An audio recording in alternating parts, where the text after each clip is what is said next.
Hello.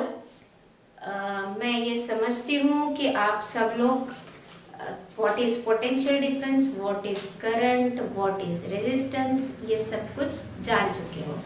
अगर आपको वो नहीं पता है या समझना है, क्लियर करना है तो प्रीवियस वीडियोस आप जरूर देखिए।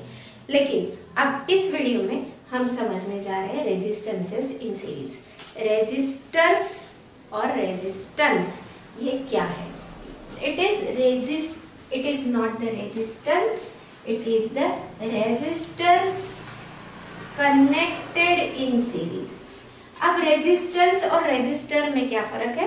तो resistance is the property to oppose the current and resistors are the things which opposes the current. Okay, so resistors in series अगर कनेक्टेड है तो इफेक्टिव रेजिस्टेंस कितना होगा, ये अगर हमें फाइंड आउट करना है तो व्हाट कैन वी डू।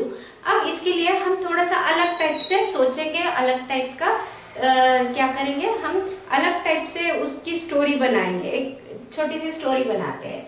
चलो मान लेते हैं कि ये एक रेलवे स्टेशन है। इस रेलवे स्टेशन पे ये गाड़ी यहाँ पे आ रही है या आ चुकी है, ठीक है। अब ये क्या है, यहाँ से सारा ये गेट से सभी जो यात्री है, ये इस गाड़ी से निकलने वाले सभी यात्री नेक्स्ट गाड़ी की राह देख रहे हैं और उनको वेटिंग रूम में जाना है। तो क्या होगा, ये सारे यात्री यहाँ से दौड़ के इधर तो नहीं जा सकते, इसी वे से जा सकते, one way traffic is there, और यहाँ से जा रहे हैं। यहाँ से जाने के बाद में उनको पता चला कि यहाँ पे 3 डेस्टिनेशन पे हमें क्या मिल सकते हैं, वेटिंग रूम्स मिल सकते हैं, R1, R2 और R3। ये 3 क्या है, ब्रिजेस है। ये 3 ब्रिजेस पार करके हम इस साइड में जा सकते हैं, यहाँ पे हम जा सकते हैं। अब देखिए, ये यहाँ पे वेटिंग रूम है, एक यहाँ पे, यहाँ तक पहुँच गए, यहाँ तक पहुँचना है, ये वेटिंग रूम में पहुँचना है। तो ये सारे के सारे यहाँ से जा रहे हैं। जैसे यहाँ पे जा रहे हैं तो ये ब्रिज पे कुछ दुकानें लगी, वहां पे कुछ दुकानें लगी थी, ऑर्नामेंट्स, ये इमिटेशन ज्वेलरी की वगैरह। तो कुछ लोग रुक गए, ये क्या हो गया, अपोज हो गया फ्लो को। वही करंट फिर आगे पास हुआ, दूसरे ब्रिज पे गया, दूसरे ब्रिज पे कुछ कपड़ों की दुकानें थी, फिर से वो करंट रुक गया, कुछ लोग रुक गए, ये अपोज हो गया करंट को, जाने वालों को अपोज हो गया। फिर तीसरे ब्रिज को पार कर लिया और तीसरे ब्रिज को, यानी ये कंटिन्यूअसली आगे आगे बढ़ रहे। अब ये यहाँ पे जा रहे, ये यहाँ पे जा रहे, तो क्या हो गया, यहाँ से भी, यहाँ पे कोई और खाने की दुकानें थी, कुछ चीजें मिल रही थी, तो यहाँ पे भी कुछ लोग रुकते जा रहे थे। फ्लो क्या हो रहा था, स्लो स्लो स्लो होते जा रहा था। जरूरी नहीं कि यहाँ पे बहुत स्लो है, यहाँ पे कम स्लो है, यहाँ वो डिपेंड्स हर एक के लाइकिंग के ऊपर। ऐसी ये स्टोरी बता रही हूँ मैं। तो ये हो क्या रहा है कि यहाँ से लोग निकल रहे हैं और कैसे जा रहे हैं, यहाँ पे रुकते रुकते रुकते रुकते जा रहे हैं। अब देखिए, यहाँ पे कुछ 60 लोग थे, यहाँ पे वो करंट जैसे फ्लो होने लगा, कुछ लोग यहाँ तक पहुंच गए, उसमें से 15 लोग पहुंच गए। टोटल डिफरेंस कितना हो गया इसका, इन दोनों का डिफरेंस हुआ 45। अब यहाँ पे 15 लोग थे, यहाँ पे शायद 5 ही लोग पहुंच गए, कुछ यहाँ पे 5 लोग पहुंच गए थे।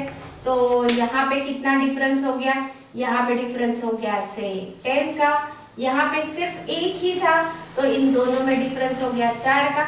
इस तरह से डिफरेंस अलग अलग हो सकता है। यानी क्या हो रहा है, पोटेंशियल, यहाँ पे जो पोटेंशियल था वो बढ़ गया।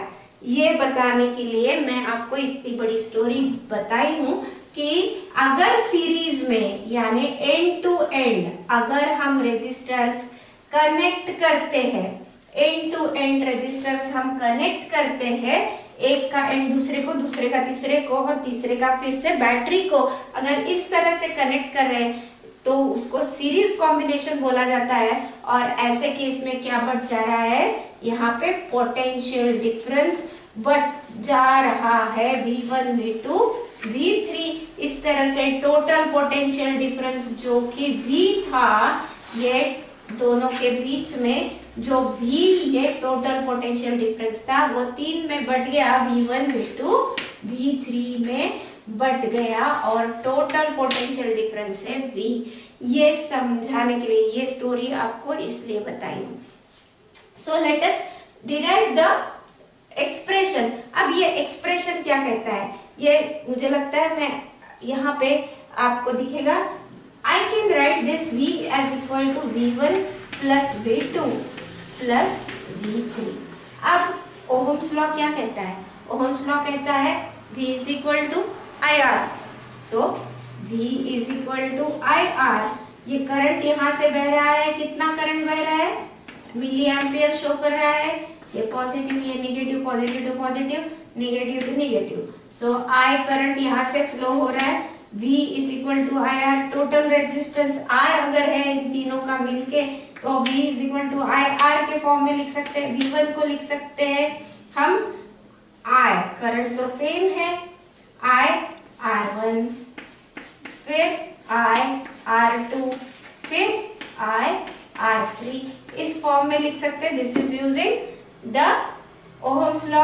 अब I को कॉमन कर लेते हैं, तो I will get the result as R is equal to R1 plus R2 plus R3।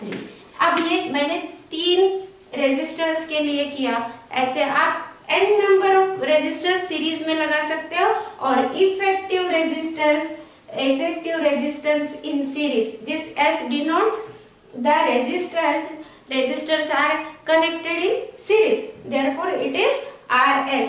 RS is equal to R1 plus R2 plus R3 plus R4 R5 and so on up to N। N कुछ भी हो सकता है as per your choice। आपको कितना चाहिए current को oppose, उसके हिसाब से आप वो नंबर ऑफ रेजिस्टर्स लगा सकते हैं। So simple. यहाँ पे if the resistors are connected in series, then their effective resistance is the simple sum of the connected resistors। This is all about resistors in series।